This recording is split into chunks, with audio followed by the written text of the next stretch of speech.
Welcome back to Oop, bitch. Your heart wasn't in it. Your heart wasn't in it. We have to restart. Well, because you went out of nowhere. You ready? Yeah. Ooh.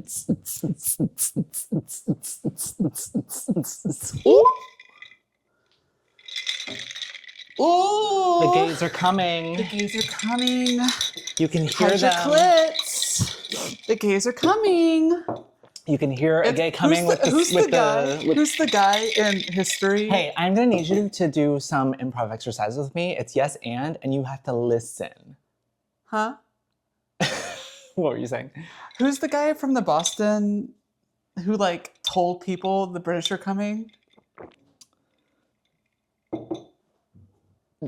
John Appleseed? I don't fucking know.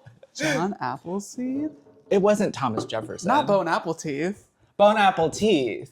Who was it? Johnny Appleseed? Why does that weirdly sound? Is it John Adams? Is it John Adams? It might be. I was just saying a random old time That's the whitest man name I can think of. British John Adams are coming. The British are in fact coming. There's literally a Google search. The British are coming guy. Paul Revere. That sounds fake. That name sounds fake. That's a drag name. Paul Revered. Mm-hmm. RuPaul Revered. Mm-hmm. Sorry, what were you saying before I interrupted you? I was just saying the gays are coming. You can tell by the. And then I was thinking sprinkle. It's like a gay rattlesnake. Yeah. This is like the gay rattlesnake sound.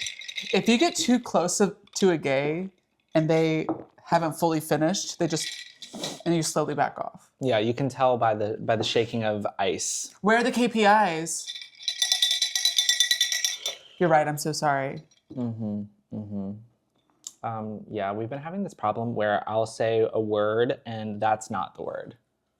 It's almost like a game. It's almost like a fun game where you try to say one thing but actually mean another thing and I have to guess. Mm-hmm. Really but if I guess incorrectly, I'm wrong. Exactly. Well, yes. What am I thinking right now? 25. What? SpongeBob. I'm surprised I didn't get that. Yeah. That was out of nowhere. Mm-hmm. Sweet Bee Murderman Jensen. You know what's funnier than 24? 25. Yeah, that's what that was. It's not just a boulder. It's a rock. It's a rock. What were you thinking? Pizza.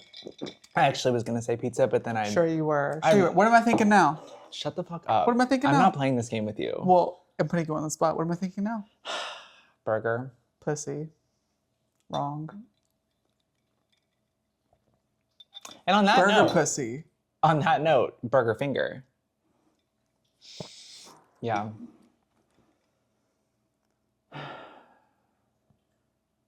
Bitch, it's the podcast. We're here and we're talking and we're present. The deep and breath. I am so caffeinated and I'm ready to go. I know, we're waiting for this to hit, but the self-reflective spiral, look off to the side, deep breath. Wait, let's do it in unison. The yearning of it all. Bring back yearning. And we are bringing back yearning. Do I yearn enough for you? We're going to talk about it. Okay, please. So, put me on blast. Guys, we've heard... Guys! Guys, buys, and thighs. Thighs? I don't know. Wait, should we actually make thighs a thing? That's hilarious. I don't know. Hi, thighs. Hi, thighs. Hi, thadies. Mm-hmm. I love thadies and gentledems. Thadies and gentledems. That's funny. Mm-hmm. Thighs is good, though. Thank you. I came up with that one on my own. Big brain. Big, juicy brain. The juiciest. That reminds me, I have pomegranate juice. Do you want to get it? I actually want it. I can get it. Don't Go you worry. get the pom. It's time for pom and juicy. Ooh. Time for juice. Wait, that was actually a really good jingle. Thank you. And juicy. Time for pom. Oh. By time this for big and nondescript juicy. pomegranate juice. That definitely doesn't start with the first 3 letters of pomegranate. It's the palm. Palma, palma. Don't you want to? Don't you want that palma? We're never going to make it like that again. I mean, that was recent. So we're talking about sports ball. We're talking about Heated Rivalry a little bit, but more along the lines of what we experienced growing up. Yes. Growing up gay in sports, growing up feeling othered. Growing up in sports and happening to be gay. Sure. Yes. Yes. Contrary to popular belief, you could actually be really good at sports and be gay. I don't think that was ever, that is in question with the people that are, not able to read, but that was never in question for me. It's hard for them. Yeah, if anything, like, gays are probably better at sports. Oh, I fully stand by that. So with my chest. They have something to prove. Mm-hmm. They have something to prove. Exactly. And what? And a lot of these, I'm just going to come out and say it. No pun intended. Some of these men that are doing well in sports are gay. They're just not out. 100%. Well? 100%. Well. Hey, we have news. We have news. Breaking news. You like dick. You like dick. And also breaking news. Touchdown, hole in one, more like hole in two. Oh. What? Let's take a break. So we're taking a break from the political stuff, and we are talking about sports. yearning. Oh. Yearning first, then sports? Or yearning and sports? Yearning and sports. Yes, and sports. Yes, and. Yes, and. Yes, and. So what sports did we play? I played... Oh my God. You're opening the vault. I am. We're getting into lore today. We're getting into sports lore today. And are we Heated Rivalry? I think we are. Literally didn't play the same sports, never met. I met you while you were still swimming. I know, but there's a different... There's a different tension. There's a different tension. Yeah, and we're going to get into it. So you keep watching. You just sit down, take a cute little drink, get you a little drinky, get you a little snack. Hopefully you're wearing something comfortable. Mm-hmm. You sitting down? Awesome. If you're standing up, that also works. Yeah. So would you like to go first or would you like me to go first? You go first. Okay. Let's start with warming up. Let's do warm-ups, team. Warm-ups. We're doing warm-ups, jumping jacks, a lap, if you will. Walking is fine. Walking is fine because we all hated the minute mile. We hated that. I was just about to bring it up. I was just about to bring it up. Were you in the front, middle, or back of the mile pack? I unfortunately was a front. Wow. I unfortunately was a front. Okay. Well, actually, but no, it's because all my friends. You need to get up and leave. This is a back. I will get up with my Skechers and leave. This is a back half of the mile type of podcast. You get the fuck out of here. Yeah, I was in the back of the mile. Were you really? I definitely was. Back again. I was not the fastest runner. I wasn't. So here's the thing. I was cool with like everyone in middle and high school. Were you? Most people, I would say. But a lot of my friends were in sports. Mm-hmm. And so the people that I was already hanging out with were in the front of the line. You know what I mean? Mm. So like when it came to gym, it wasn't like I was like leaving people and like running to the front and trying to like prove something. Mm-hmm. I was with my group of friends and those group of friends happened to have very capable miles. And so they were like at a fast pace. And so I was with them keeping the pace. You just matched pace. Yeah. Okay. So I'm not the problem. Sure. Don't come for me. Sure. Or do. We'll get back on topic.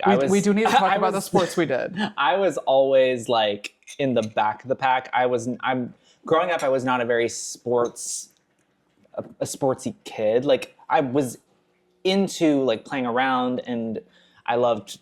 Are we being going like active. Preschool?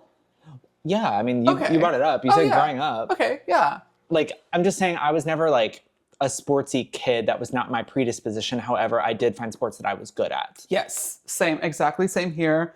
I grew up, I was a like play in the woods kind of kid. I was a fort maker. Mm-hmm. We played like fairies. I had a tree. I had a tree house that wasn't even a tree house. You want to play mermaids? My mom asked me to ask your mom if we could play mermaids in the pool. Yeah.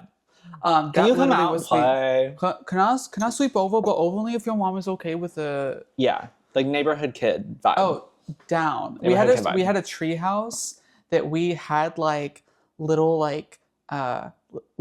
job roles that you could do. We had a tree in my mom's yard growing up. We lived in the same house the whole time. Couldn't afford it, but still did it. Once you're locked into that, what is it now? Girl, 50-year mortgage? 50 cent. Oh my God, not 50 cent mortgage. Not 50 cent the 50 mortgage. cent mortgage. 50 cent the mortgage. Go, shoddy. It's your mortgage. It's your mortgage. So bad. Yeah. But we had a tree that was probably, oh my gosh, I'd say like 90 to 100 feet tall. And we would climb to the very, very tippy top of this thing. And we had gotten like wood panels and like you like built into nailed it into the very top. My mom never knew about it. And like I would go up there all the time. Some of my best memories as a child would be climbing all the way up this nasty sap-ridden, I think it was a pine tree actually, because I remember those little needles being everywhere.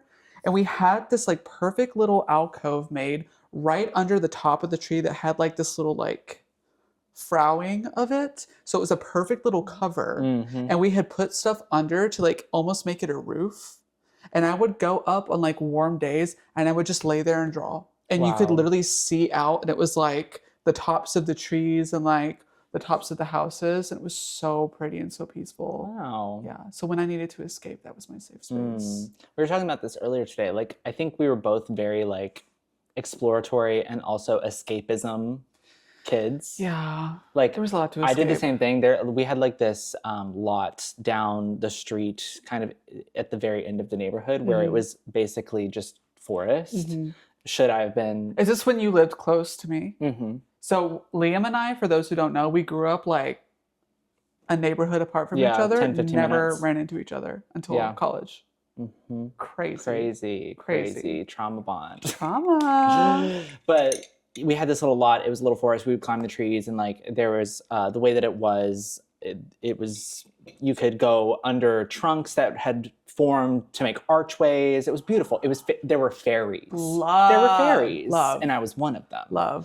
Was always playing hide and seek. Were you a Spiderwick Chronicle girl? Yes. Also, I feel like my mic's a little high, so sorry if I'm like being really loud. Let me pull my shirt down. I probably am too, actually. Sorry. Here's my chest. 1,000%. I was always into like the fantasy novels. Aragon. Love Dragons, Aragon, 100%. the movie. Down. Yeah, but I was like more into the books, obviously. Yeah. The lead in the Aragon, though. Well, yes. Hi, fairy. Speaking of fairies. She was a fairy. Yeah.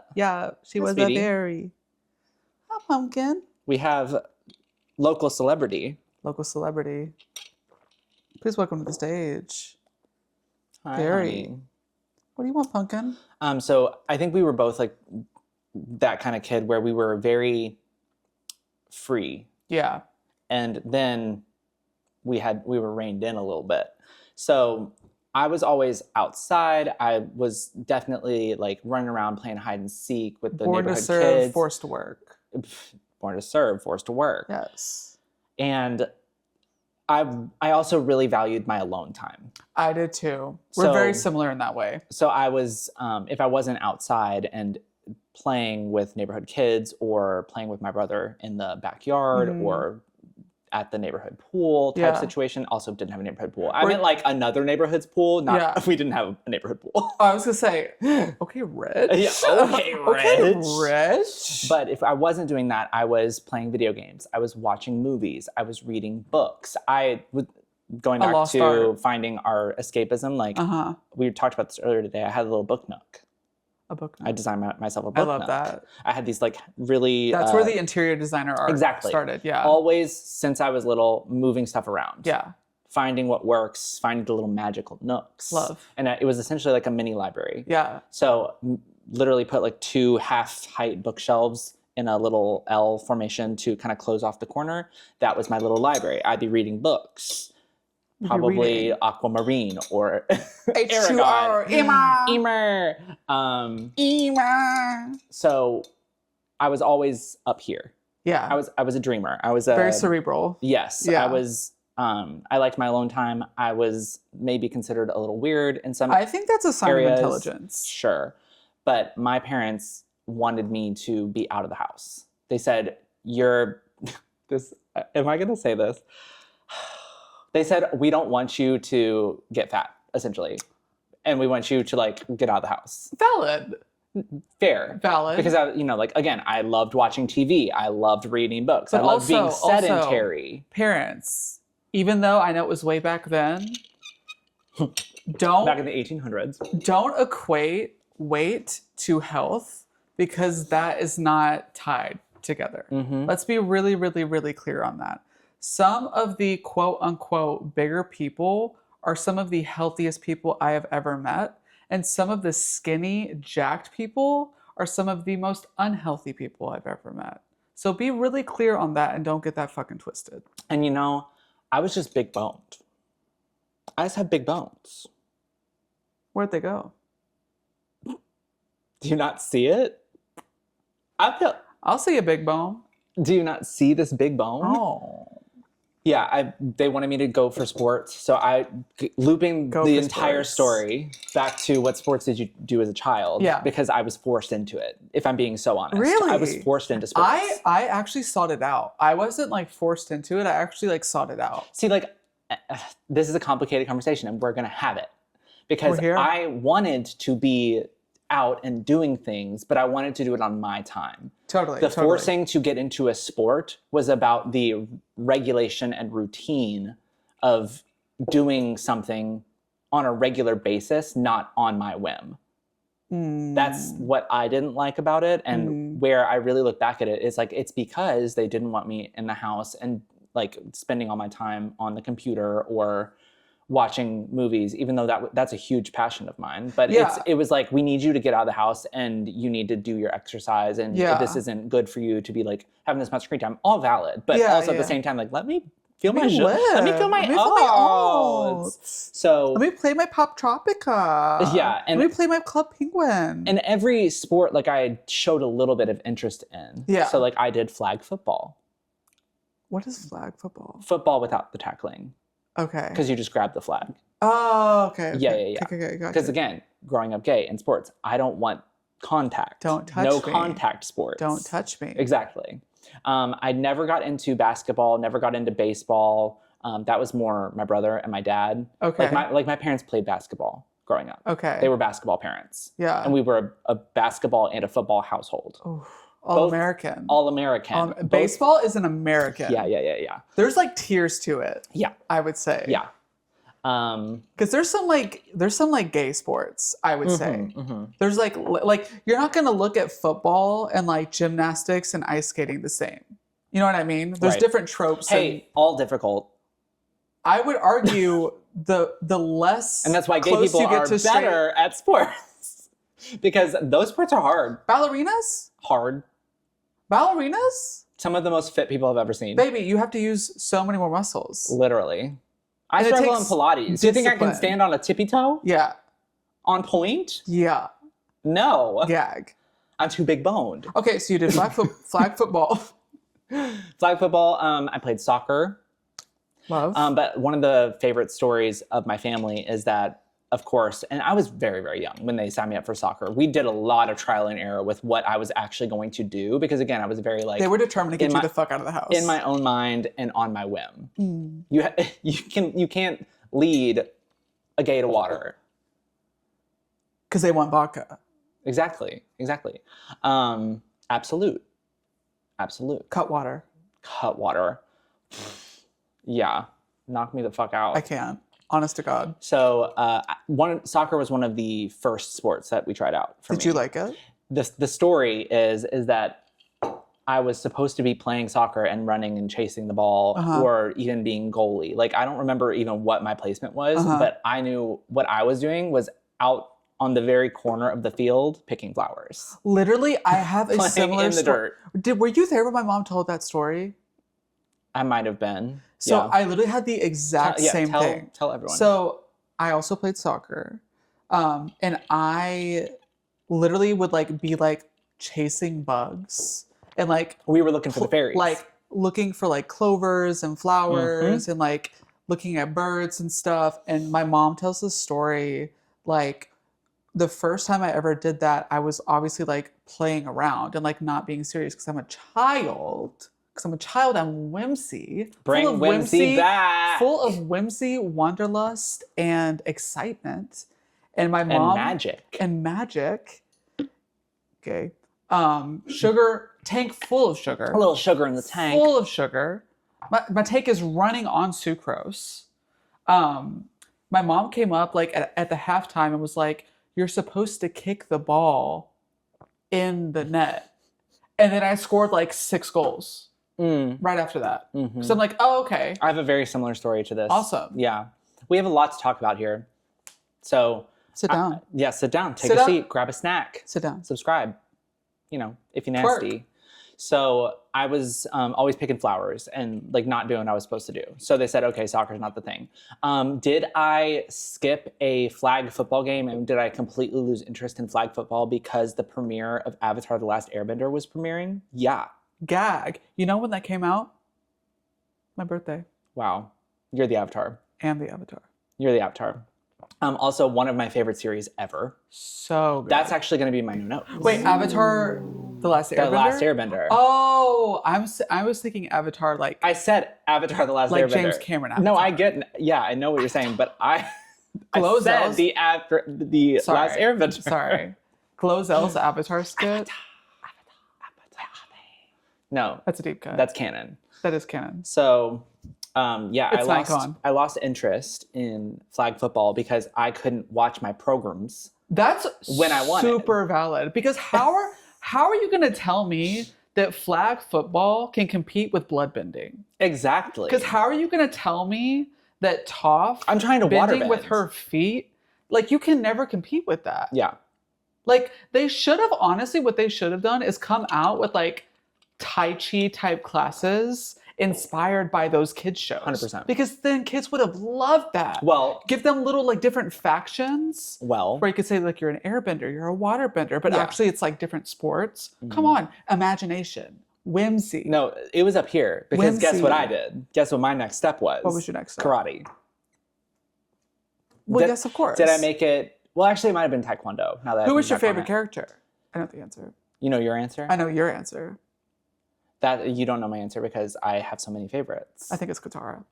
She was one of my favorites, but if you really watch it back, it's like, okay, girl, like you're kind of annoying. But I love all of them. No, she's badass. Like especially when she gets to the bloodbending area, like that's Katara sick. is the one. That's sick. Iconic. But I also really love Zuko's character arc. Development. Yeah. Zuko's development, I will the just be honest, is the best. It's the best. It's the best. Yeah. Love when Avatar: The Last Airbender was out, Aang's character, because he's the Avatar, like obviously the hero of the story. Yes, I'm obsessed. My favorite Avatar, I really love Korra. Really? That's a controversial take. That is a controversial take. I do love Korra. Can you list your reasons for the court? Because she had to, one, she's the first, well, no, she's not canon. Okay, I feel like Korra was low-key like they, them. Oh, 100%. Yeah. Yeah. Down. Or at least butch. It's giving... And it's giving gay. existing between. And gay. Yeah. Yeah, she was, I believe, one of the only avatars to open the spirit world. Or like, I think that was like her biggest achievement, if I'm remembering all of the Avatar storylines correctly. I don't believe she was the first to metal bend canonly. But she also knows that. Oh, no, I'm saying the Avatar. Yeah. She's gay. Work. I don't know. I really loved Korra. I loved this series. Her bending Korra was taken away for a little bit. Yeah, she which persisted. is iconic. And she still ate. She still ate. She energy bended to give bending back. That's pussy. She stopped the spirit vine energy. So I mean, you know, like there's so much to work with. Where I really love her character. Korra did, unfortunately. She did. She did. Yeah, that's a really hard. I loved Sokka because hey, I would. Really? I would have. Yeah. Later Sokka, not early. Oh, okay. Later Sokka. Yeah. Zuko though. Also Zuko. I feel like we've talked about this at some point, but if not, hey. There was a lot of people I would have, honestly. Yeah. So my favorite before we get off the topic. Avatar. The Last Airbender. And I did skip a flag football game to watch. I love that. Because and that's like a showing of priorities. Yeah. I prioritized that over flag football. And I said, okay, maybe it's not for me. Love. What were you going to say? Love. I think Toph is canon, She's best amazing. bender in the whole series. She's amazing. the best bender in the whole series. Mm-hmm. Like, I love how this wasn't what we planned on talking about at all. no, we'll get back to sports. I know. But we're talking about physical ability, and as it comes to whimsy and cartoon and being a child, yes, I immediately gravitate towards Avatar. Mm-hmm. Since you opened the spirit realm for me to discuss. Yes. Toph, hands down. Mm-hmm. Hands down. Was she a terrible mother? Maybe. Awful. Awful. Awful. But she should have seen it coming.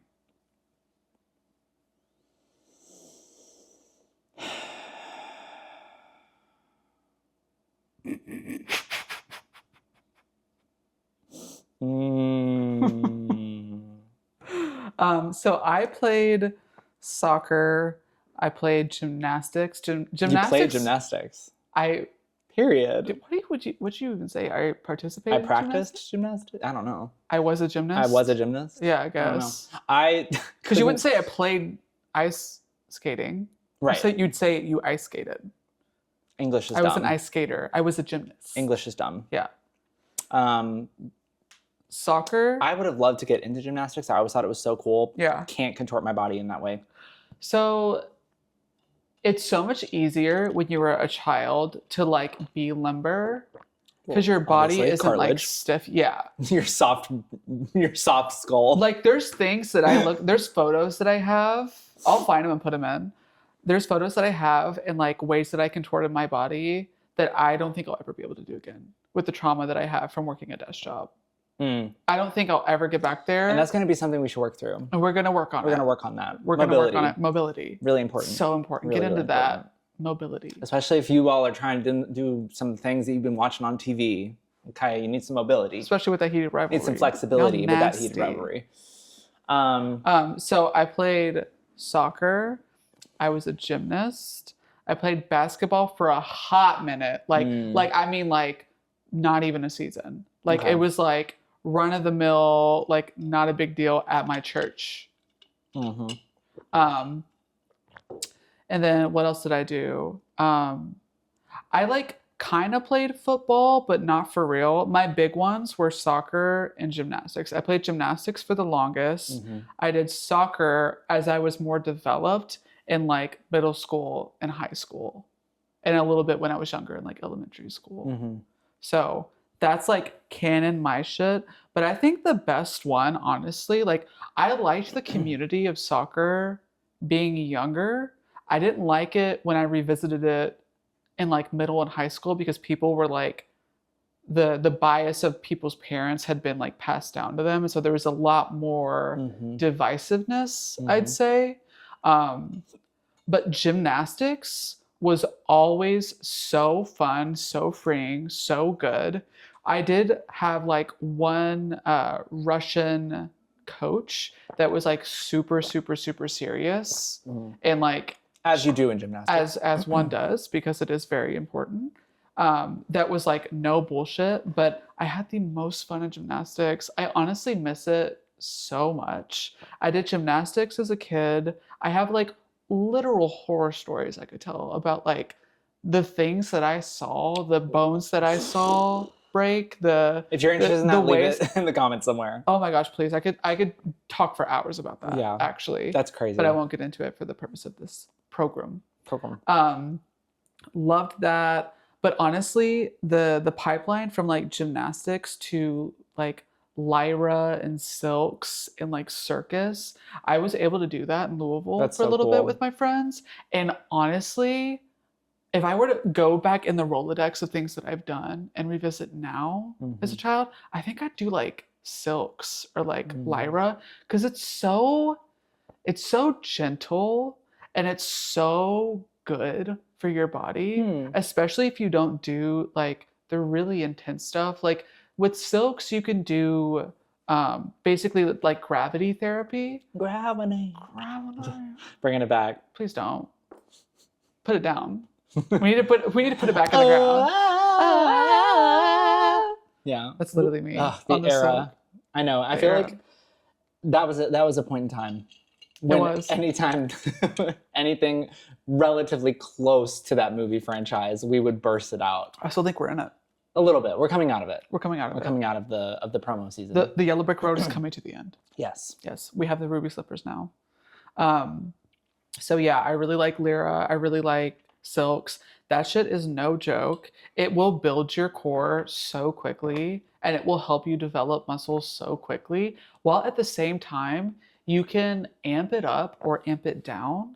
Like there's some people that I did circus with where they were doing it to like go up to the very top and like spin all the way down and catch themselves. Or like there were people that did Lyra just for the swing of it and like to like learn how to climb and like be good while motion was happening. But there's other people obviously that do like the trapeze where they're jumping from Lyra to Lyra, and like it's like you can tone it up and tone it down. So every time I went, there were people my age at the time. I think it was like 16, 15, 14, 15, all the way up to like 50, 60 doing it. Like, Okay. it was very approachable. The community of circus is so good. And like, they're so weird. All of them were so weird, but like, that was my people. And I love that. I feel like that tracks for like who I am now. Like when I go back into the influences of like what really like left its mark on me, I would say like gymnastics and circus, 100%. Yeah. Outside of the trauma of gymnastics. Right. And we can get My to joints hurt. we can get to it. So I didn't like any of the land sports, as we've talked about previously. Like, if you don't know, if you don't know, H2O just had water, turned me non-binary.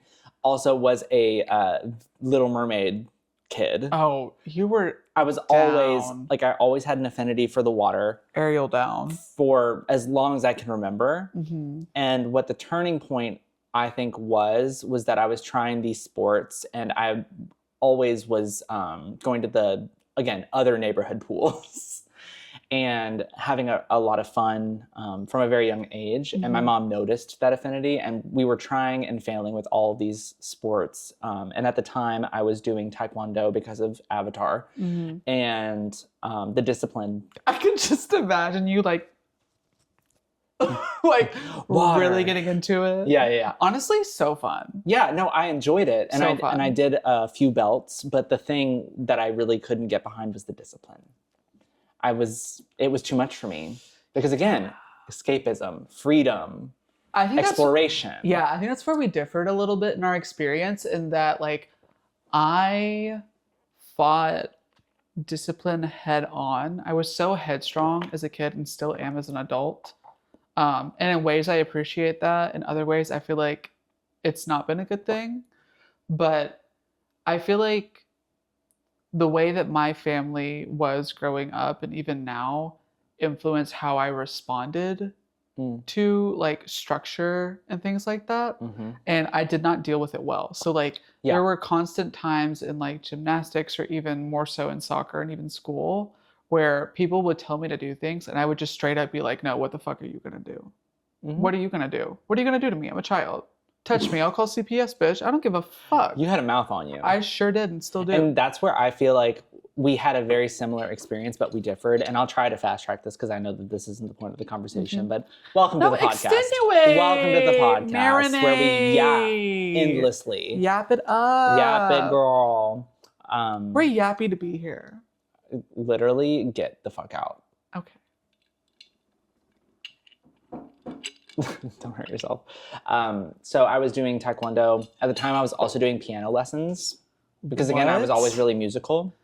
So like, my parents, like, yes, they wanted me out of the house and they wanted me to exercise and be healthy and stuff, but they also, like, they tried to listen to my interests. So like, I was always very musical. They noticed I had an affinity for the water. So we started swimming every summer. That was like how it started, because they knew I could swim. They knew I had a good time doing it. It gave them a little bit of me getting out of the house, a little bit of structure, but it wasn't year round. Totally. So what I was doing year round was Taekwondo, piano lessons. I think at the time, flag football, until that trailed off. Yeah. And swimming during the summers. Because they wanted me to be more active, we started swimming year round, especially because I was good at it. I loved it, playing mermaids, etc. But then you bring in a structure. Yeah. Then you bring in a routine. Then it becomes a job. Yeah. Yeah. And where I think it went really wrong, because I did enjoy it for a really long time, there's a key turning point that I remember. I was probably like 12 or 13. And this is what you brought up when you were talking about how your mom told you that you need to hit the ball into the goal. And then you were immediately, okay, that's what I do. So I was having a great time racing. Like, it's fun. Race?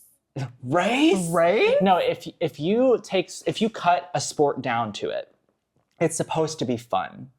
Yeah. And sometimes the competitive nature of it is fun for the people that like it. For a sport like swimming, it's non-contact. It's relatively low competition, because like you don't like engage with another player. You're in your own lane. Ooh. You know? Bring that back. Stay in your lane. So as it is competitive in the nature of like you're trying to be faster than somebody else, it's all about you. They're not going to push you over. You're not going to get hurt, which I love. There's an element of safety to it. An element of safety to it. Yes. And that's just fun. Over-stim friendly. Yeah, it's fun. Like, and when you hit the water and you feel good and you're having a good swim day, and if you were a swimmer, you know what I'm talking about. When you feel good in the water, there's really not a feeling like it. But where the turning point is my mom misread information, because, and I'll try to give some background information on the sport. And also I have not talked about this in years, so this might be a struggle. You're already canceled? Already canceled. No, I'm saying like it might be hard for me to articulate it because it's just been so long. But Speak in generals. But it's like riding a bike. Speak in generals. We'll let the esteemed panel put together the dots. Yes. So broad strokes. There are certain brackets of like a speed range where you qualify for the next tier up. And I'm speaking generally to try to help somebody who doesn't understand it at all understand it. Yeah, with like the divisions. There's divisions to it. Divisions. So the faster you get, the more you can qualify for. And there's a ranking of people in the state, in the country, in the world. And you get to, if you understand Olympics, if you understand the nationals, to get to international, to get to, like, you'll understand the structure if you understand that. Well, yes. So my mom was like, you could qualify for, oh God, I forget what it's called. Something like, it's a regional event where you're competing on a team of people chosen from your state, and you're competing against other people who've been selected for their states. That's kind of generally like what that goal was. Does that make sense so far? Yeah. It's kind of like what gymnastics was. Yes, it's very similar. It's the onus of how people progress in most sports. Yes. I'd say. Okay, just wanted to make sure that it wasn't, that everybody was tracking. Yeah. So she was like, yeah, you could qualify for this if you just like cut like 2 seconds off of your race. And I said, yeah, I could do that. I did it. I was feeling like it was a good swim day. It's never about anybody else for me. It was always about like, oh, it's in here. Yeah. That's what that sport is. It's very mental. It's all in here. It's all in here. And then as you get into it, external forces start to bombard you. Influence. But it's supposed to be fun. It's supposed to be just you're in your lane. And honestly, sports is the same as life. This is supposed to be fun. This is supposed to be fun, guys. Relax, but it's not. But it's not. But it's not. We make it so much harder than it needs to be. Yeah. We really do. I'm not. I'm certainly not. Mm-hmm. So I get in the water, swim the event. I feel good. It was breaststroke, which is, that's what I keep doing this motion. Stroking them breasts. I go as fast as I can, which up to this point, again, I'm just having fun. I'm just racing. I'm having a good time. I'm just imagining you like David Hasselhoff, SpongeBob movie style, zooming down this. No, literally, that's kind of what it was. Yeah. I kind of did it to him. So up to this point, I was just having fun. I wasn't really trying necessarily. Like, I wasn't trying to give my all. I was just there to have a good time and swim. Mm-hmm.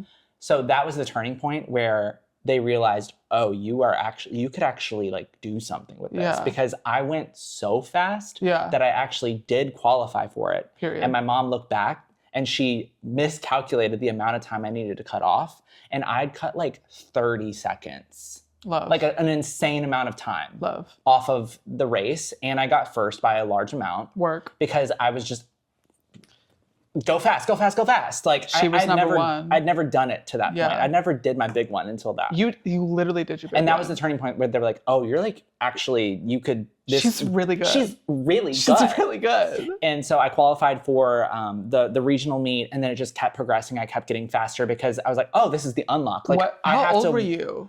12, 13. Okay. Yeah, like, and again, puberty was happening, muscles were developing, I was getting stronger, I was getting bigger. I was already kind of a big child, to be honest. Yeah. So I was already big bones. You already talked about it. Yes, I was already a little bit at an advantage. Yeah. So it just kept progressing to where it was like you could swim for high school. And in where we grew up, high school is very important. Everybody asks you where you went to high school. More important than college. Right. I'd say. Right. Don't you think? Yes, 100%. That's crazy. So they were like, you could swim for high school. And then what that does... High school? Yeah, because I've been swimming club that whole time. And there's its own prestige with that, with training year round and going to these meets, because you can qualify for the Olympics in that way. Cool. It's either you do it through a club or you do it when you're in Because either way, college. it's still doing it. Yeah. The times are the times. It doesn't matter where you do it. You can do it in school. You can do it in a club. Do you know how that affects like sponsorships and stuff? You cannot be sponsored while you are a student, I believe. Okay. Or when you're underage. There's some like weird discrepancies with it. Okay. You have to be like doing it professionally. Nice. Like you have to claim that you are a professional swimmer if you're taking brand sponsorships. Nice. Those laws might have changed since I've done it, but that's kind of what I remember. Right. So it kept progressing, and I was like, oh, I can swim for high school, and at the same time, you do those simultaneously, at least where we're from, because the high schools don't train as hard as the club. So I was training with the club, and then I would go to high school events as well as club events and just race as much as I could. Yeah. Kept progressing. I qualify for a pretty good amount of fast meets. I'm continually like pushing and going faster and faster and faster, pushing my limits. We get to... I forget the year, but a year where the Olympics is coming up.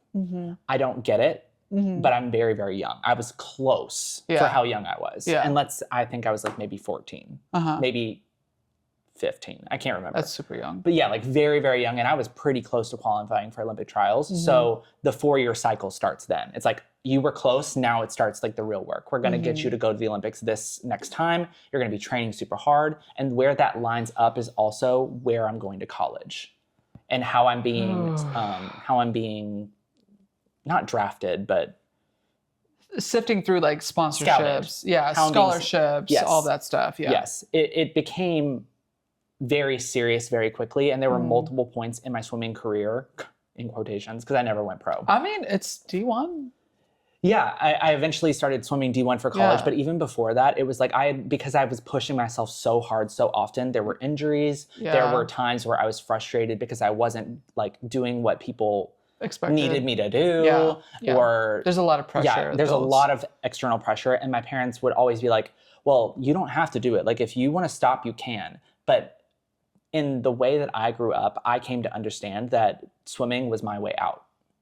And I feel like that's a huge part that resonates with me, is that it becomes something that you attach so much worth to.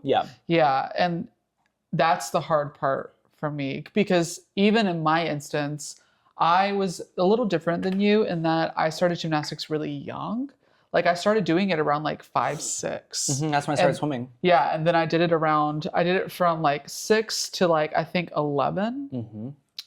And I got good really quick. Like I within like a year and a half was studying to be like on an Olympic team, and it got to a point where I was doing it like on par with like how much I was at school. Like I would go to school and then I would be training like after that, like for 5 or 6 hours, to where I'd come home, eat, go to sleep, wake up, go to school, practice, sleep. And it was like, that was my life from 6 to around like 12, 13. And then I'm almost glad that my homophobic parent took me out of gymnastics, because the person who was going to train me to be on the Olympics was an open gay man. Because right at the point where it started to like feel like a chore, I stopped. And so I never really like burnt myself out on gymnastics. Like I did it for a good amount of time. I made a lot of connections. I had a lot of fun. I was able to travel with a really good group of people. Like the people that I competed with, 2 of them were adoptees. 1 had a disability and was like still pushing through it. And like that's some of the best like childhood memories that I have. I would agree too. Yeah. For myself. Yeah. But it never got to that point where, at least for gymnastics, where it felt like a job, right? Yeah. And we'll get into it because the whole point of this episode was, guys, we've listened to the concerns and the questions and the yearning. Heated Rivalry is top of everyone's mind. So we're going to talk about our very similar experiences. Top and bottom of mind. Exactly. Because part of growing up in a sport is also the sexual awakening within the sport. Here we go. So we're going to take a step out of the trauma of growing up. I have so much to talk about. Yes, exactly. You go ahead. Yes. So taking a step out of it because, yes, of course, like there's all this pressure and it starts to feel like work because it's your way out. It's your way to get a scholarship. It's your way to make something of yourself, or at least like use your toolbox, use the tools at your disposal. Separate from that, because we started in it so young, we grew up in this environment, in these sports. And in my sport, you're basically naked. I don't know how you did that. I don't know how you did that. I honestly don't know how like swimming works. I would imagine it's the same as any other sport where there's like shared locker rooms and like, but I think with swimming, there's like individual showers, right? In some locker rooms, not all. I could never. Yeah, not all. So what I wanted to really get into was, let's say, actually around that time where I qualified for that regional meet that I was talking about. Also, the events are called meets. They're called regional meet. Now, did I ever act on any of these things? Rarely. Because I was very scared and nervous. Rarely? Rarely. But that means... it is. In some occasions, and we'll get into it if we need to. But the very first, this might not be the actual regional meet that I first qualified for, but it was one of them. Because your first regional meeting. Exactly. Because it happened every summer where this was where this was an event that you go to. Okay. So I can't remember if it was the first one or if it was like a few ones after. But one of my first like encounters, and we're going to try to keep this very general so I don't get anybody in trouble. You share a hotel room at this event with sometimes up to 3 other boys. Okay, yeah, like two. And sometimes no chaperone, no parent. Like they're in another room. Yeah. So things happen. You know, yes. And boys will be boys, and girls will be girls, and sometimes theys will be theys. Well. I mean, at the time, I literally was figuring out so much. I didn't know anything, and I was just on my own. Girl. But I didn't realize that I was interested in, unfortunately, men. I didn't realize I was interested in them until probably like 16. Yeah. But up until then, like I was doing like all the little like exploration. So it was never like incredibly sexually charged of like, oh, we're about to go in. But it was this like really innocent like tension of, that's how it should what be. Are we doing? You know? Yeah. So there's like multiple, and we can tell stories if you want to. There's multiple instances of like exploring myself and it being in the context of like, we're in a hotel room, we're in a locker room, we're friends hanging out. Like there's so many stories there. Oh my God. It was such an interesting time growing up and also being in very tiny, tight little outfits, learning about myself. Yeah. And not really having anyone to guide me through that or feeling like too ashamed to like talk to anybody about it. Totally. I mean, I'm happy to go. Go. Yeah, let's get this. I never did anything in gymnastics because I was so young when I was competing. But like there were definitely instances that I remember where like I felt different.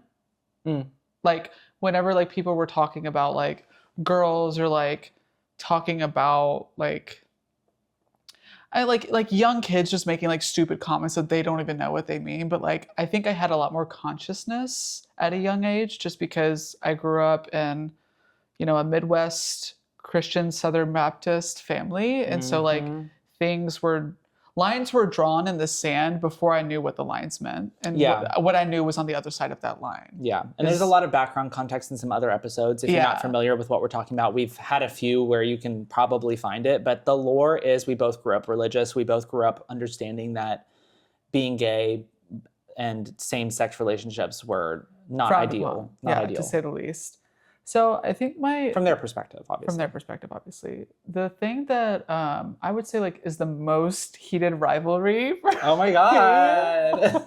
What was your most heated rivalry moment? So Miss Mojo. So I Miss Mojo. What would you do? What would you do? Spend a night with me in a locker room. God. Number 7. So in high school, you know, you're going through puberty, right? You're figuring things out. I had already figured certain things out before high school. And so high school was a rough time for me. See, yeah, I didn't figure anything out. Like I was still in the like, will he, won't he type phase when I was in high school. Okay. I was very innocent, very sheltered, very like didn't know what I was doing. I explored a lot in middle school, but I think where it got more intense was in high school, specifically around like my soccer team in high school, because I went to a magnet high school where you had to apply for certain things. And so a lot of the people that I was there with were like studying for math, science, technology, or in my case, like studying art and design. And so like everyone that I would say that went to my high school had like a lot of drive. There was a lot of drive. A lot of them were trying to get out similar to me, like really bad situations, like not trying to shit on Fern Creek, but I didn't want to go to Fern Creek High School. Like that wasn't the path for me. And to be completely honest, like what you were just saying really resonated with me in this context. Like it was an escape route. Like I was trying to get into a better school, study really hard, do really well in sports, in my because you also knew those extracurriculars for the college applications. Baby, and the extras were curricular. They were curriculating. They were curricular. Curriculosa. It's Leviosa, not Leviosa. So one of my soccer teammates and I had a crush on. The camera died, but we're back. Right when things started heating up, I think the camera overheated too. So I had a soccer teammate that I had a huge crush on that I came to find out had a crush on me. And the ideal scenario. The ideal scenario, truly. I was robbed. And like they were not out, I wasn't out. Like if you were to have asked any one of us, gun pointed to your head, are you gay or straight? We would have said straight. And I remember like specific instances outside of hooking up that like I get glimpses of in Heated Rivalry where it's like that like tension building those glances. Like I only used the boys' locker room in my high school one time to shower. With a bathing suit, mind you. Oh, wow. Mind you. And of course, when I do it, I make sure nobody's there. Make sure no one's there, right? Wait intentionally for people to like dissipate and like, I know like certain people are gonna leave and do X, Y, and Z. Because we had like stuff at the high school that was a locker room and we had one on the field. Like when we would actually go to the field and practice rather than practice on the high school home base, right? At the stadium. And so I was at the stadium one time and I had waited for people to leave because like I don't want to deal with it. And I was like, okay, I feel comfortable enough to like go when no one's there by myself and like it's not gonna be a big deal. So like people are kind of coming and going in the locker room, but like generally you kind of pick up on like who goes to the shower versus like who waits to get home to shower, right? And so I thought I was in the clear, right? I thought I was in the clear. And I distinctly remember one time I waited till after practice. Most of the people had left. The guy that I had a crush on did not leave, but usually did not shower there. And so I had gotten like there, the guy was in the locker room, like kind of getting dressed, like after practice as I was getting ready to take a shower. And I remember changing into like my towel, going into the showers, which at the time was basically like a trough. Yeah, like a whole... Like no privacy. It's just a room.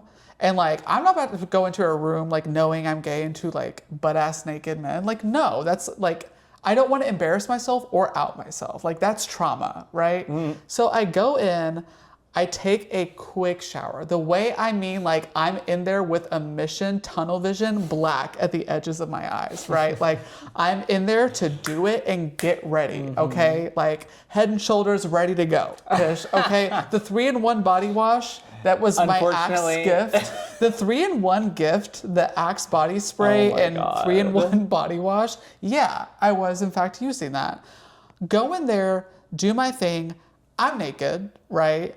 I'm naked. Who walks in? Oh my Who walks God. in and not only walks in, but chooses the stall, of course, like one away from me. Because it's an unspoken language. One away from me. It's telepathic communication. The gays know how to do it. One away from me. And of course, I'm like immediately turning to the left so that like no one sees any of my reactions. I'll let your imagination. Yeah. Damn. I can't. Okay. Yeah. So I turn to the left and I'm like immediately averting my gaze, no pun intended. And he literally like tapped on my shoulder and he was like, hey, I forgot my body wash. Can I use yours? Of course. Romantic. And of course I like bend down and give it to him and not looking. And he was like, are you all right? And I was like, yeah, I'm fine. He goes, are you sure? Back of the ear red. Like, yeah, literally like face red. He was like, oh yeah, I'll bring it back if you want to just wait. And so like I immediately like run out of the shower, get the towel right back on my business. And then the worst part of that is, and like that tension is like, he kept the body wash. And so like, I just left. Like I wasn't gonna wait. Oh my God. But he saw me. You have a perfect opportunity. He saw my reaction and I was like so embarrassed and flustered. Like I didn't know what to do and I was in fight or flight. So I flew. Yeah. I'm like a bird. See, I have a few similar stories because growing up... But there were other instances. Feel free to talk about whatever you're comfortable talking about. But I had similar instances because there was probably like 1 or 2 times where there was any action ever taken, and it's going to take some deep diving into my memory. But more often than not, it was more like I'm the Mrs. Wheeler on the lawn chair watching the boy slow-mo, and I'm just enjoying it as is, and there's nothing that comes from it. Yeah. I'm a creep. I'm a fucking pervert. Like, that's essentially the learning here because, and I'm not going to say that, like, I don't. Especially, and not all gay people are like this. They're better than me. No, especially now, having a fully formed brain, and also I'm not looking for it. Yeah. At the same time, yeah. But back then it was like I'm usually one of the younger ones in that space because I was again going back to the story. Yes. I was fast for my age, so I was put in older groups, etc. and so forth. That's so where your like of older men fully developed teen boys, and I'm like lower teen, and I never had that problem that you had, but I was enjoying it. The reaction was... And with swimmers, because you're already like down. I literally don't know how you did it. Yeah. I could never. Mm-hmm. I could never. And that's not the constant experience because like people who are attracted to, unfortunately, men are not attracted to every single man. Get that straight.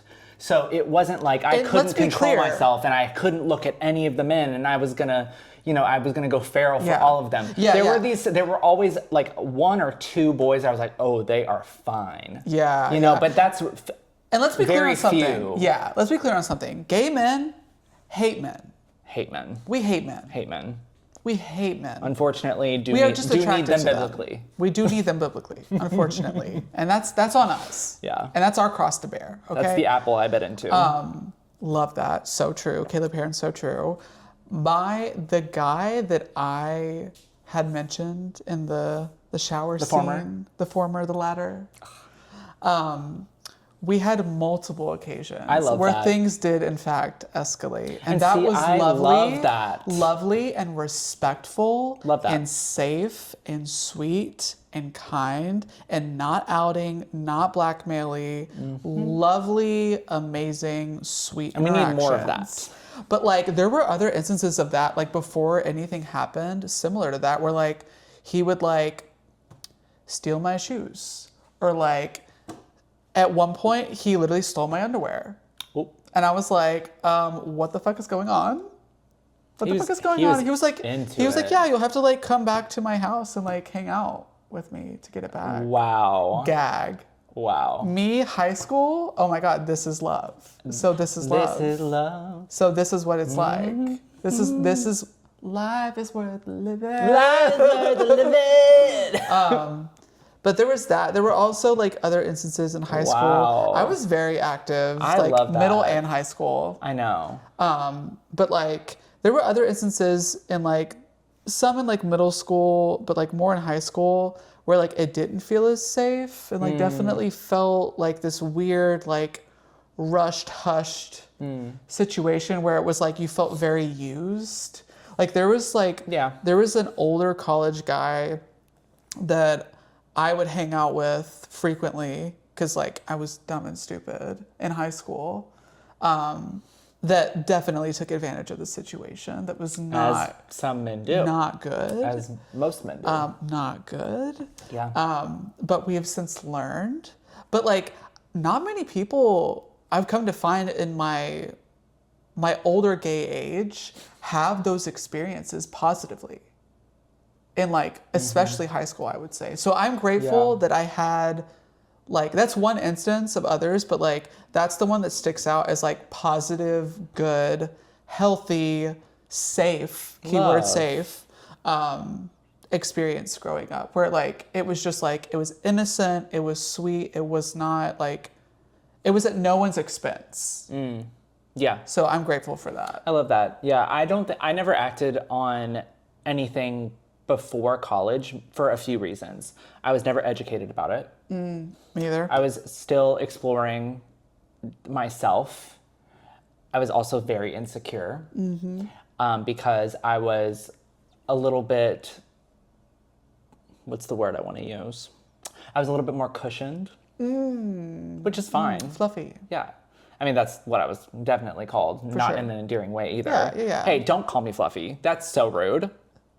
Hey, I'm actually And gonna jump out the window. Fat's not a bad word, and I don't even think I was, but because you are literally not wearing clothes, you are the body dysmorphia of it all. analyzed by your coaches, by your peers, by yourself subsequently. There's things that you've told me that people said to you that have stuck with me, so I can only imagine. Yeah, no, I was bullied from a very young age by adults about my weight. Yeah. So I was very insecure at that time, but that didn't mean I didn't have a good time looking. Period. You know, I said, oh, wait a minute. No, I'm gonna go to practice actually. You're not swimming. I'm studying. Yeah, and there were definitely times where like maybe there was a glance or two, but it never went further than that because I just personally wasn't Gotta put yourself ready. out there. I wasn't ready. No, and honestly, don't. Like, don't do it until you are. The thing is that's where I really relate to the Heated Rivalry girlies out there because I get why it's so tantalizing. The suppression. And honestly, the thing is like men, period, love attention. Oh, yeah. Men love attention, period. Like, there's so many straight men that I was in soccer with, gymnastics with. Yes, straight men in gymnastics. And even like when I did like football for like a hot minute, that like they just loved male attention. And like that's the gag. That's the conversation y'all don't want to get started. Because like it's not even not just gay men. It's not even just gay men. It's that like a lot of the times, I'd say more commonly, it's these straight men that want validation. And that doesn't mean sexual validation. Most of my sexually tense situations were with quote unquote straight men. Yeah. And not even necessarily DL, but just a man that loves attention. Yeah. Totally. And they know that I'm unfortunately attracted to men, but that doesn't mean I'm attracted to all men. That is but I'm subjected to, you think I'm hot, you think I'm sexy, you want that. No, I don't. Hey, no, I don't. Leave me alone. Hey, give the cake back. Push the plate back. We don't need that. I'm not hungry. That's enough slices. Slices. Yeah. I feel that. And maybe I did enjoy it for a very select few. And you have to get through men. that. You and have that's to push okay. through that. Yeah. You have to push through that. You have to push through it because we're not in 2026. We are not entertaining these DL relationships with straight men. Yes. Like, it's damaging. Stop it. Well, yes. As fun as they are, I get it. Yes. Did I have a crash out period like after my first long-term relationship where I like had a compressed like 3-week hoe phase? Yes. Oh, yes. Yes, I did. Did one of those involve a man who in fact was married? Yes. Did I know that? No. Hey, I did not. I mean, we've talked about it recently, like even with us now, I mean, the day we were married, like you got some DMs. Girl. And even now, like I'll post something and some straight men just fully out in the open, wife and kid. No comment. Sir, go back to your family. Baby. Don't bring that over here. Baby, that's rough. It's crazy. It's crazy. And baby, that's rough. And that's my oof of the week. That is in fact That's my oof of the week. The straight men who never were allowed the escape of the prison of masculinity. Who didn't allow themselves. Who did not allow themselves. It's always up to them. The people That's the gap. who think The being key is gay in is their a hands. choice. The people who Made think... the choice to be straight. No, let me have my moment. Oh, my limp wrist. Please. The people who think that being gay is a choice are the people who chose to be straight.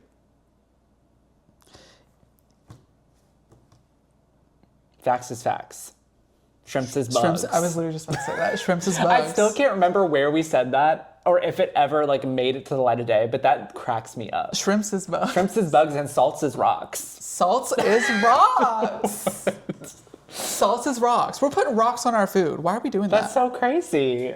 Y'all are getting high blood pressure from rocks. Yeah. That's crazy. That's crazy. I love that for you. Yeah, there was a lot of sexual tension with a lot of the straight people that I was with. Because honestly, I don't view sexuality as like a very fixed thing. I just think people are attracted to the essence of gender expression. Mm-hmm.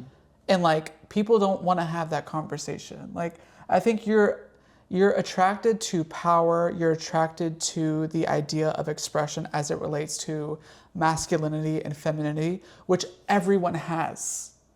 Everyone has both of those things. And that's beautiful. But it's just, it's really interesting. Okay. I'm cooking. She's cooking. I'm cooking. She's cooking. But yeah, I think there's like a very weird self-imposed repression on sports specifically, because it's a pressure cooker of all of the teachings, all of the picked up ideologies of like what masculinity in practice looks like. And I think with that comes the proximity of like what it isn't. Yeah, I mean, there are still people coming out because of Heated Rivalry. Like there are people in sports now. That's crazy. That are in the closet. There's people that are coming out at like 60, 70 after being married. That is my worst fear. And I truly love that people are finding themselves. But that's awful. It's just so sad that we live in an environment that enables that deep of repression. And that's why Heated Rivalry is so popular. Totally. We've because talked about it was written by a woman. Because it's taking She gets repression. Yeah. She gets it. It's taking out the direction of masculinity and talking about the divine feminine through a gay narrative. And we love that. Honestly.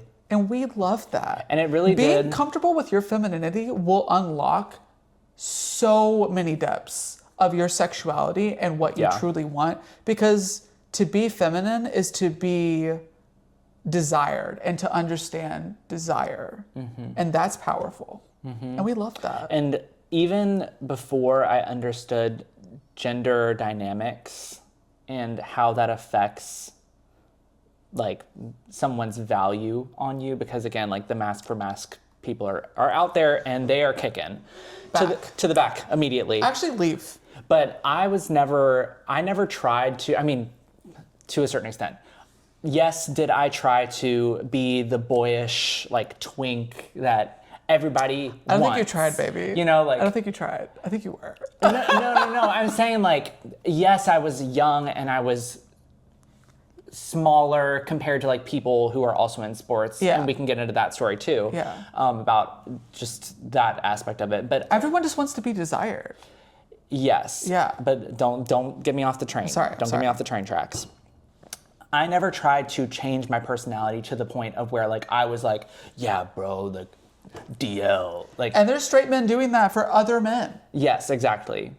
You can tell. It's all performative. It's all drag. It's all code switching. It's gender affirming care. And I was never, I mean, I just don't think I was good at it. I was just trying to be myself. Did I try to, like, boy it up a little bit because I wasn't comfortable with my femininity yet and I didn't understand what non-binariness was? Yeah. Yes. Down. But to that point, there were always boys, because we were boys at this time, not men or otherwise. There were always boys that were into it. Down. There were always boys that were into it, whether I knew it or not. Down. And why I understand the yearning of Heated Rivalry so much is because I experienced it in a way of not feeling desirable because of my femininity or because of not understanding why I was other, because of the lack of education. Totally. It taps into the psyche of desire, but I think what's really cool is that they actually do go deeper than that. It's not just like surface level, like romanticism. It's like, it's tension building. It's world building. It's like really talking about the idea of yearning and like at the same time showing different facets of identity through the characters as they're developing. It's more romantic. Yeah. That's what it is. It's not the storyline's more romantic. It's not just gay guys. It's not building to one flat note. It's like talking about the beauty of like the up and down. And I feel like that's what I mean when I'm talking about the divine feminine. Like you're talking about the beauty of narrative flows ebbing and flowing rather than just building up to one moment that's like quick, intense, and then burns out. Like it's a difference in how people approach those narratives. And I think what really resonates with people across all different spectrums, because it's not just gay men, it's lesbians, it's all these people within this like spectrum of identity, is because it's more closely tied to what real life is like. Like you don't just have this intense desire and then it's great and then it fizzles. It might for some people, but like the reality is things are building sometimes and then things go down. And then other things might be contributing to how people can freely express themselves that I think is expressed really well in Heated Rivalry. Like I relate to that because like it's not just gay men, it's not just lesbians. It applies to straight people as well. Like being able to express yourself freely and to desire and be free in your expression is applicable to anyone. And I think that show does a good job of it. You know what I mean? Yeah. Because it's about like family pressure. It's about what you're supposed to be fulfilling. It's about the role you're supposed to play. Yeah. And like there's so many different levels of power dynamics in straight relationships, I would say even more so in gay and like non-binary and queer relationships, that this narrative and like how they approach this narrative is hitting at. That like common tropes of like rom-coms and all these other things we're just like scratching the surface of. Because let's be honest, the men who were writing those series don't understand the complexities of that.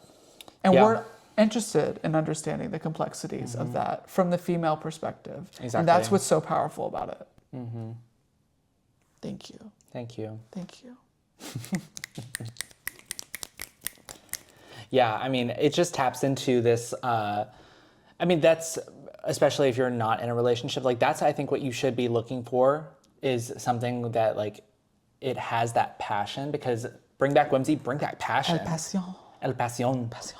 Like, bring it back. Bring it back. Mi coño. Life is short. Mi coño. Mi coño.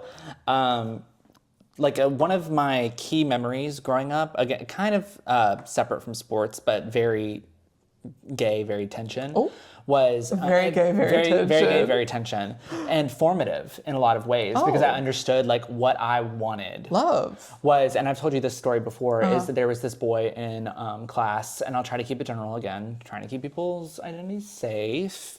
Are they out? No. Ooh. No. Where, you know, we were not best friends, but very, very close.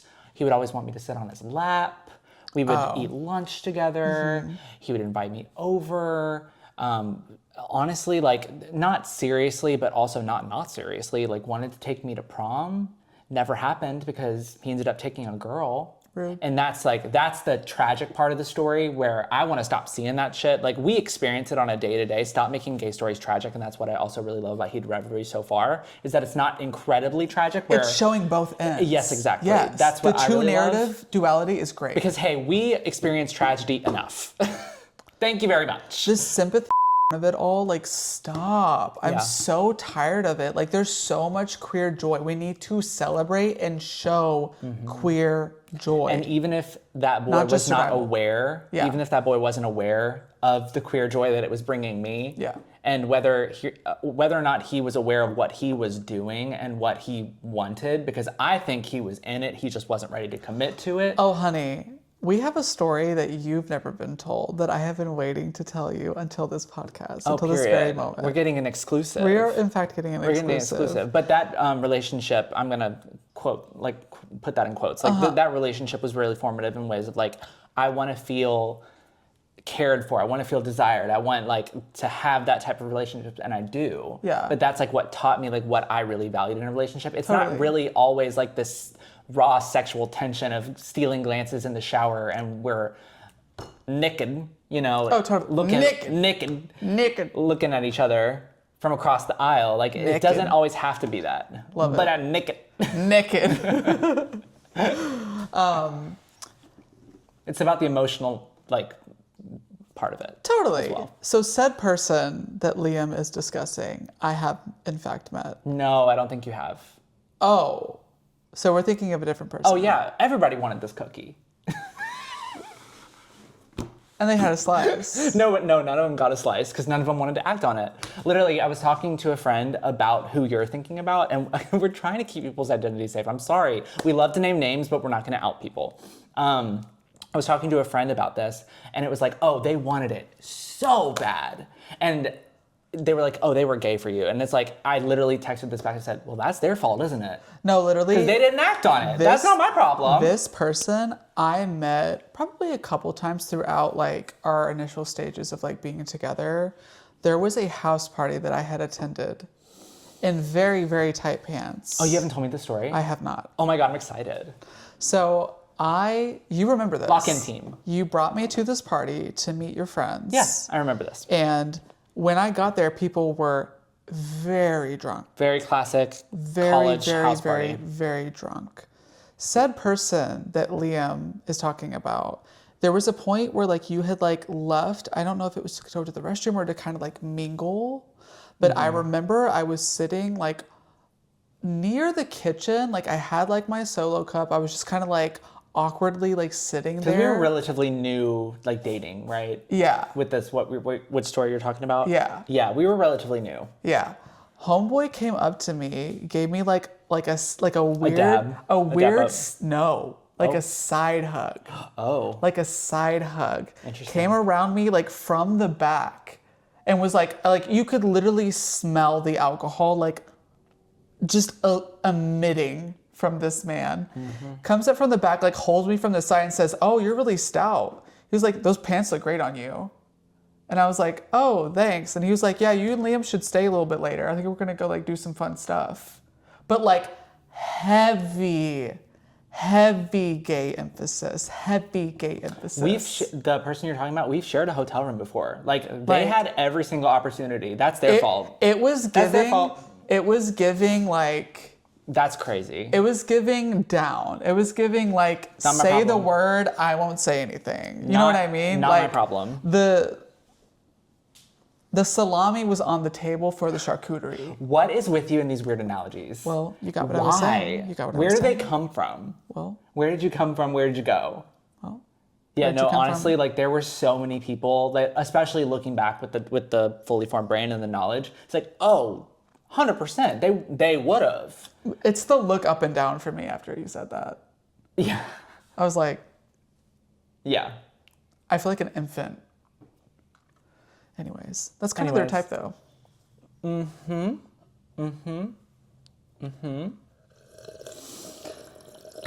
Well, There's another one that's not necessarily related to like sports, but just as like a pivotal like gay moment in my God. lore. Okay. I've told you the story before. I was with my friend at the time, who I am no longer friends with, unfortunately. And we had gone to Indiana to hang out with some friends, and we ended up sleeping over because it had gotten like really bad out with the weather. And so we ended up staying over at my friend's house. It was like me, my friend, and 3 other people, and some random guy I had never met. And we ended up sleeping in this girl's room in like sleeping bags, like typical sleepover, like iconic, amazing, great. And everyone else had gone to sleep. They left like one nightlight on. And this boy who I had never met literally waited until everyone else went to sleep and like kicked my foot and was like footsying me. And then like motioned for me to like go in the other room with him. Literally like did in fact do things. I love how coy you are on camera. I sucked his She's cock. so demure. You sucked his dick and I cock. sucked his dick and cock. And it was great. Amazing. It was great. And we have Anubis on the pod too. Great. So that did happen. And that was like before, like, I wouldn't say before, maybe like either during or after some of the high school stuff, because that was like later, like I would say like sophomore year of high school. Pivotal to my lore. That's when I was like, okay, like this is fine. Like this isn't something I need to be like ashamed of doing, but like it was a moment for me that like kind of clicked, where it wasn't like I'm just having these urges, I don't like know how to understand them. Like it was like, no, you're doing this, it's comfortable, it's safe, it's fine, and it's normal. You had so many more fun stories than me. Like mine are all like depressing compared to that. Oh, but you met me. No, 100%. Like, girl, these men ain't shit. Girl, I know. Pay them dust because they're terrible. They're awful. Literally, I had another guy that I shared a hotel room with in one of these scenarios where literally he had... One of your regulars. No, this is... Shut the fuck up. Literally, he came out of the bathroom. Oh, no. Towel only. Takes towel off. Gets into bed. There are 2 separate beds in this scenario. Oh, okay. I was like... But is like showing off and like wants the attention. But then I'm like, if you're about it, we'll be about it. And he backs off. You know, it's like it's that kind of story where it's like, yeah, we're stealing glances, we're looking, but like, what else we got? Girl. Yeah, isn't that annoying? Yeah, just be about it. And honestly, how are you gonna know? How are you gonna know? How are you gonna know? These straight men love edging. They do. They love the edge. Gooning. Gooning. Straight men are gooning. Straight men are in fact gooning. And I'm sad for them for that. I know. So I think we went through all of the... I'm sure there's stuff that we missed, and if anything was interesting, we can go back into it. I just feel like this episode's getting really long, and the sun is literally disappearing before our eyes. So... Bye. We'll give them a better one than that. So, subscribe, like, rate us on any of the streaming platforms. Smoke signal, Carrier Pigeon. Leave us a comment telling us what you liked about this episode, what you want to hear from us What was your next. gay story? What was your gay story? Treat this like a Craigslist misconnection. Like, what was your moment? Like, everyone has one. Even if it was like a glance or something that like, it's all magic. There's magic there. There's magic there. There's sugar there. Sugar in the air. I want to know. I want to read them. Yeah, honestly. Because we've told some really good ones that like we didn't even talk on here. So if you want to hear more. I know, and honestly, like... I also don't want to like give off the impression that... Never. We can discuss and see if we want to bring this back, because I'm sure that there's many more stories that we could come to the table with. But that is going to be it for today. Hope you liked it, and we'll see you on the next one. Bye. Bye. I think the camera dying kind of killed the vibe. Yeah, I agree. Took me out of it. It's okay. That's unfortunate. It's okay.